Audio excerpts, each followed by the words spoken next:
Om Swastiastu. Salam sejahtera bagi kita semua.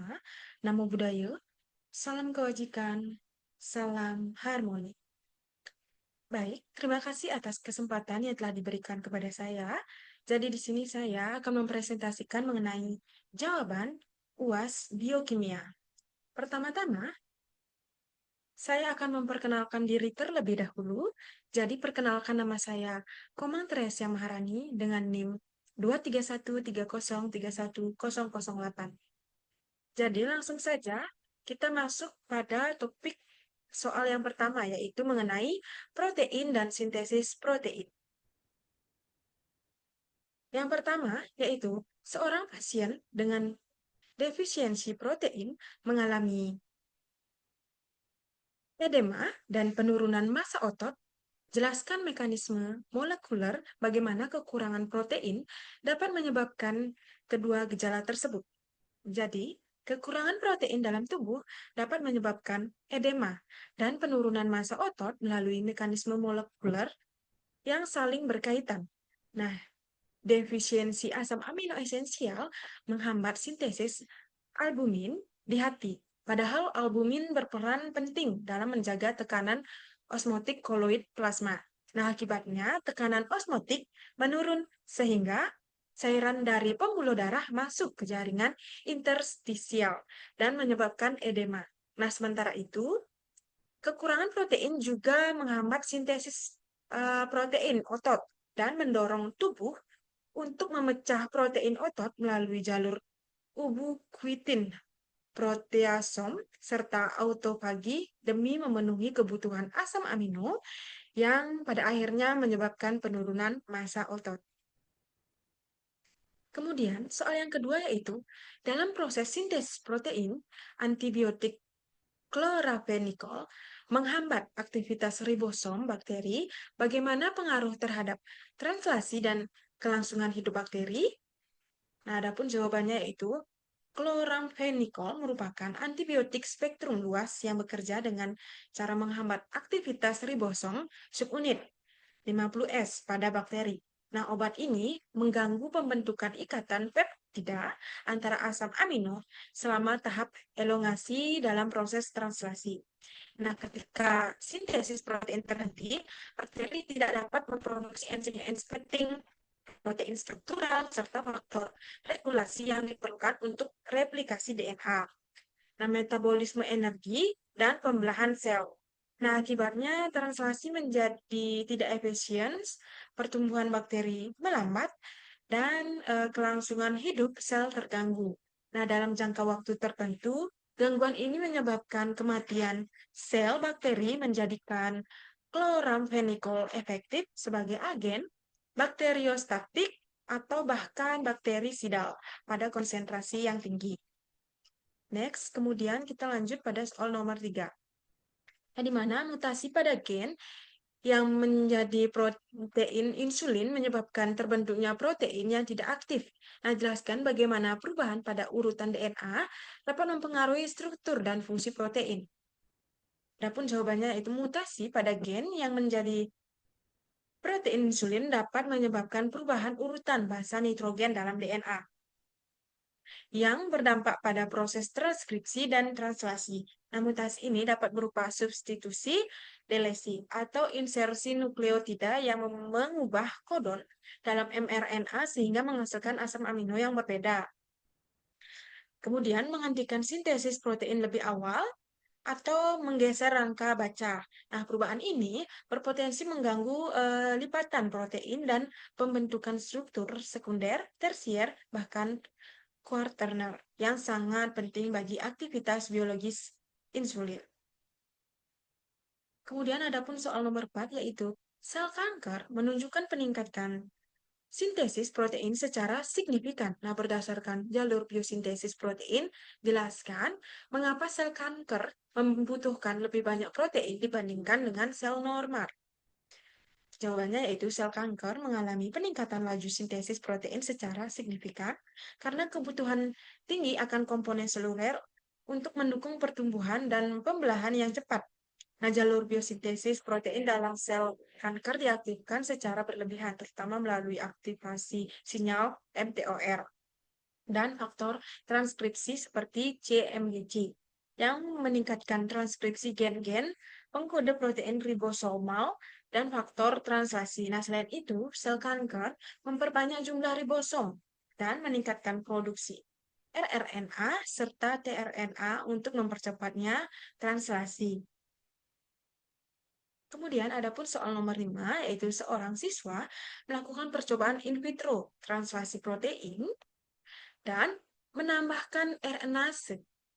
Apa yang akan terjadi pada proses sintesis protein dan mengapa? Jadi jawabannya itu penambahan RNase atau ribonuklease dalam percobaan in vitro translasi protein akan menyebabkan proses sintesis protein terhenti secara signifikan. Nah, RNase adalah enzim yang mengkatalisis degradasi RNA termasuk mRNA yang merupakan cetakan utama dalam proses translasi. Tanpa mRNA, ribosom tidak memiliki panduan untuk menyusun urutan asam amino menjadi rantai polipeptida. Nah, akibatnya ribosom tidak dapat membaca kodon. tRNA tidak dapat mengantarkan asam amino secara spesifik dan rantai polipeptida tidak akan terbentuk. Kemudian kita masuk ke topik yang selanjutnya yaitu metabolisme asam amino.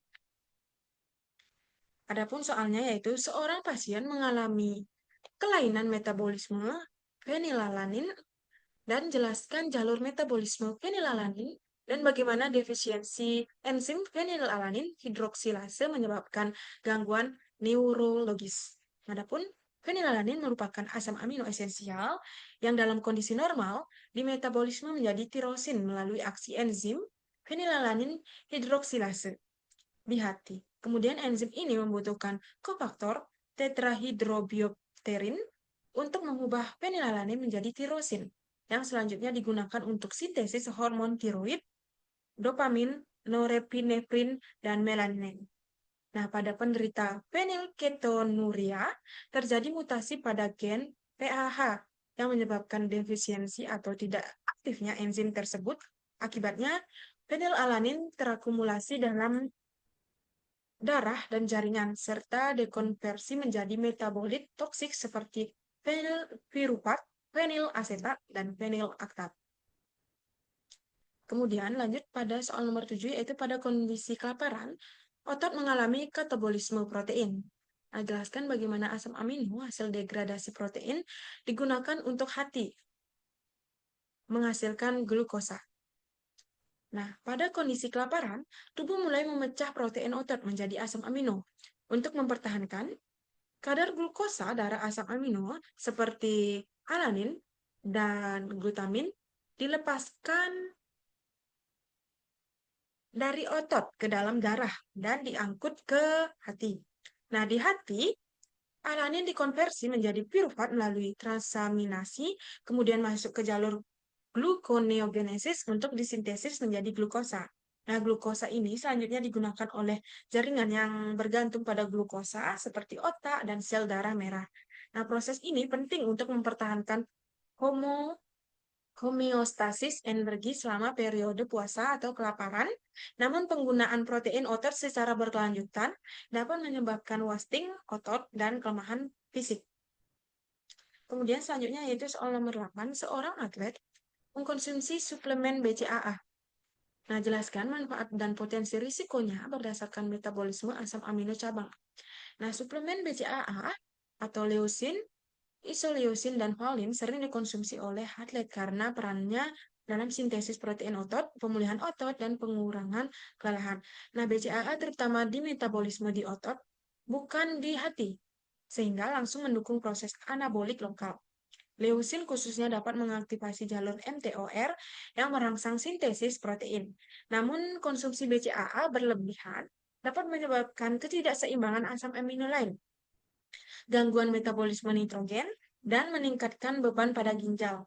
Nah, dalam beberapa studi, kelebihan BCAA juga dikaitkan dengan resistensi insulin jika asupan tidak diimbangi dengan kebutuhan energi atau aktivitas fisik yang lebih cukup. Kemudian yang nomor 9 yaitu anak dengan penyakit hati kronis menunjukkan peningkatan kadar amonia dalam darah. Nah, jelaskan hubungan antara metabolisme asam amino dan gangguan pada siklus urea. Nah, anak dengan penyakit hati kronis mengalami gangguan pada siklus urea. Nah, proses yang mengubah amonia toksik menjadi urea yang dapat diekskresikan melalui urin, asam amino dari makanan atau degradasi protein tubuh menghasilkan amonia sebagai produk samping deaminasi. Dalam hati normal, amonia masuk ke siklus urea dan diubah menjadi urea. Namun pada penyakit hati, aktivitas enzim siklus urea seperti karbamyl fosfat, sintetase atau argininosuccicat sintetase menurun. Nah, akibatnya amonia menumpuk dalam darah atau hiperamonemia.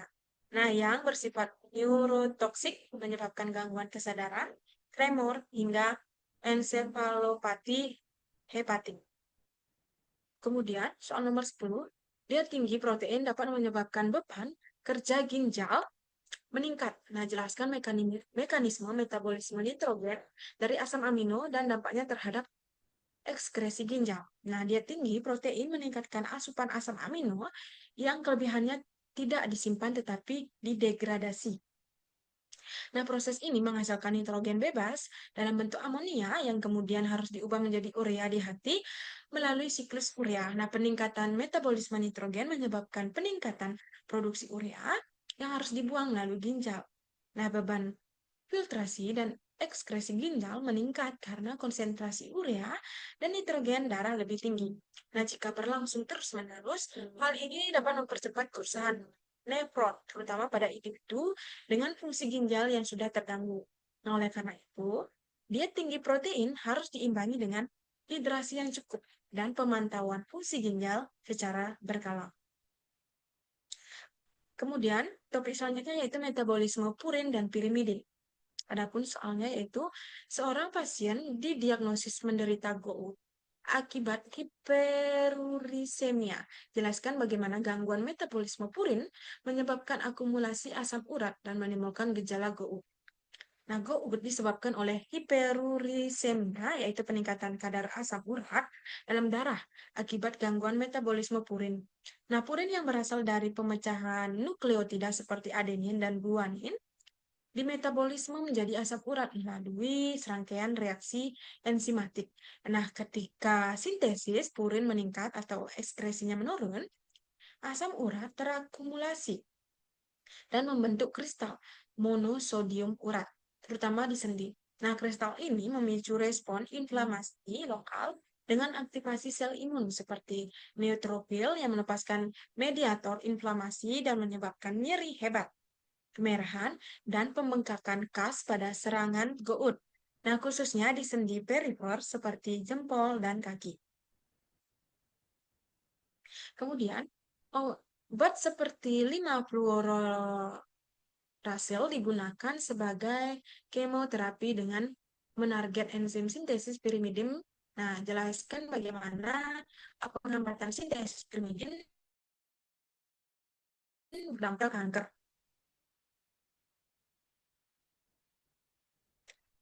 Adapun jawabannya yaitu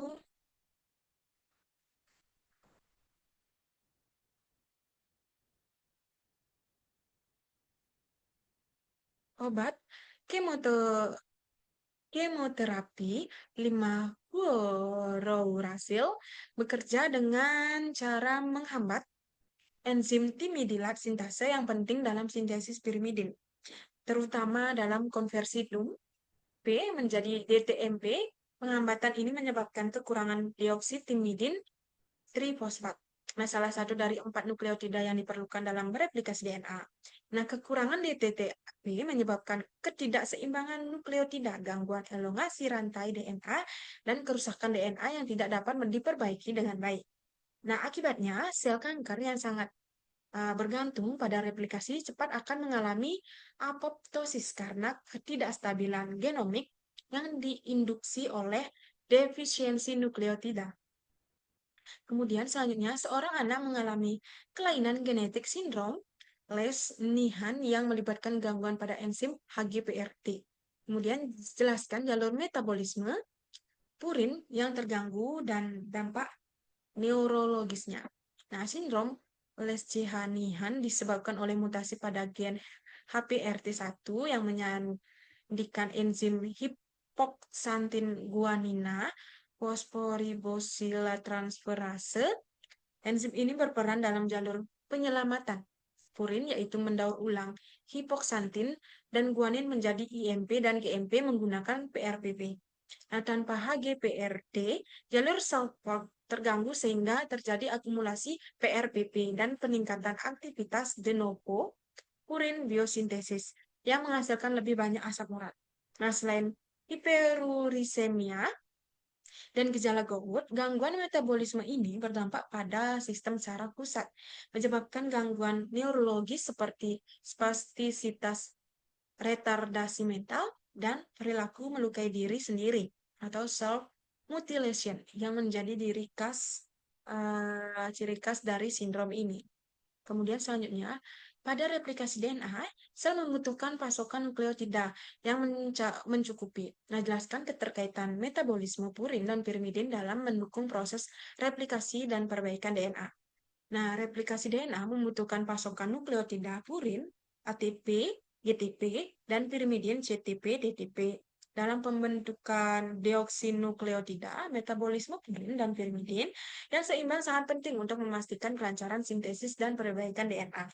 Nah, purin disintesis melalui jalur de novo atau sulfat pathway, sedangkan pirimidin melalui lintasan yang melibatkan CAP dan diubah menjadi UMP hingga DTMP. Nah, kekurangan salah satu jenis nukleotida menyebabkan ketidakseimbangan rasio NTP yang berisiko menimbulkan mutasi, stall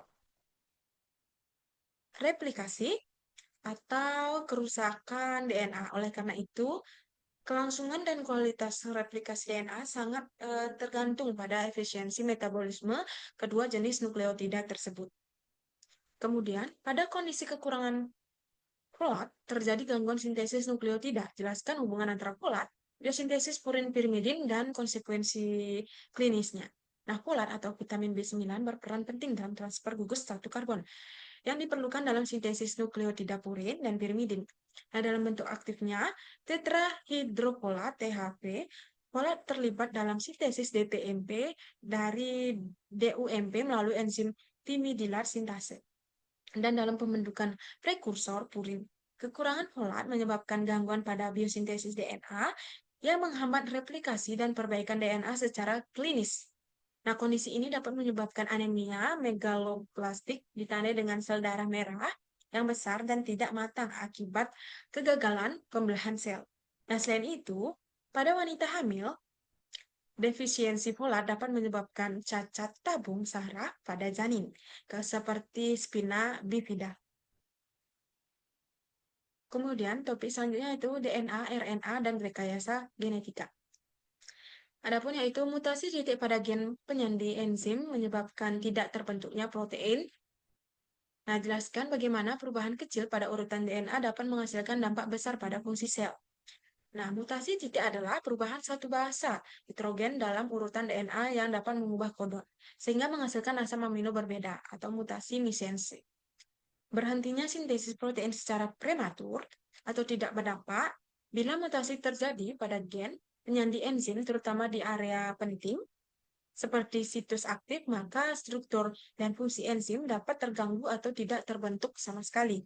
Nah, akibatnya jalur metabolik dalam sel terganggu, mengakibatkan akumulasi atau kekurangan metabolit penting yang dapat menimbulkan penyakit genetik serius seperti fenilketonuria atau anemia sel sabit. Kemudian soal selanjutnya yaitu dalam rekayasa genetika, gen insulin manusia disisipkan ke dalam plasmid bakteri. Jelaskan bagaimana proses rekombinan DNA ini bekerja dan apa keunggulan metode ini dalam produksi farmasi. Nah, jawabannya yaitu rekayasa DNA rekombinan dilakukan dengan menyisipkan gen insulin manusia ke dalam plasmid bakteri menggunakan enzim restriksi dan ligase. Plasmid rekombinan ini kemudian dimasukkan ke dalam sel bakteri seperti E. coli yang akan mengekspresikan gen tersebut dan memproduksi insulin manusia secara biologis. Metode ini unggul karena menghasilkan insulin yang identik secara struktural dengan insulin manusia, mengurangi risiko reaksi imunologis lebih efisien dan ekonomis dibandingkan isolasi dari pankreas hewan. Kemudian soal selanjutnya, CRISPR Cas9 digunakan untuk mengedit gen yang rusak pada embrio. Nah, jelaskan mekanisme kerja CRISPR dan diskusikan pertimbangan etis dari penggunaannya. Nah, CRISPR-Cas9 bekerja seperti sistem pertahanan bakteri terhadap virus dengan Cas9 sebagai enzim pemotong DNA dan RNA pemandu yang menargetkan urutan DNA spesifik.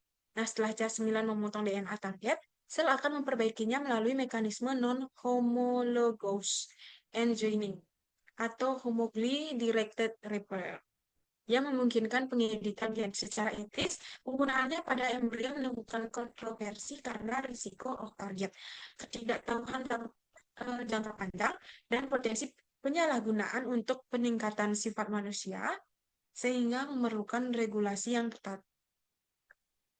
Kemudian soal selanjutnya yaitu rekayasa genetika digunakan untuk menciptakan tanaman transgenik. Tahan nama, jelaskan bagaimana DNA asing dapat diekspresikan dalam tanaman tersebut, dan sebutkan manfaat serta potensi risikonya bagi lingkungan.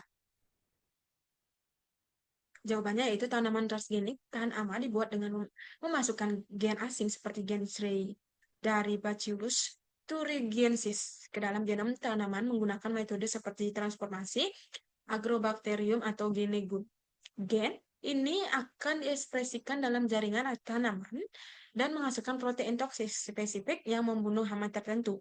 Nah, manfaatnya termasuk pengurangan penggunaan pestisida, kimia, dan peningkatan hasil panen. Namun, risikonya meliputi resistensi hama, gangguan pada serangga non-target, dan kemungkinan alih gen ke tanaman liar yang dapat mengganggu ekosistem. Kemudian selanjutnya nomor 20 yaitu produk makanan hasil rekayasa genetika seperti jagung, BT banyak beredar di pasaran. Sebutkan dan jelaskan dua manfaat dan dua kerugian dari konsumen produk hasil rekayasa genetika tersebut bagi manusia dan lingkungan. Nah, produk seperti jagung BT memberikan manfaat seperti perlindungan alami terhadap hama, sehingga mengurangi ketergantungan pada insektisida kimia, serta meningkatkan efisiensi pertanian dan ketahanan pangan. Namun, kerugiannya termasuk potensi reaksi alergi atau toksisitas pada manusia yang belum sepenuhnya dipahami, dan risiko ekologis seperti munculnya hama, resisten, atau gangguan pada spesies non-target dalam rantai makanan. Nah, sehingga memerlukan pengawasan dan penelitian yang lebih lanjut. Baik, sekian dari pemaparan mengenai jawaban UAS biokimia. Jika ada kesalahan kata yang disengaja maupun tidak disengaja, saya memohon maaf dan saya tutup dengan Parama Santi. Om Santi, Santi, Santi Om. Salam harmoni.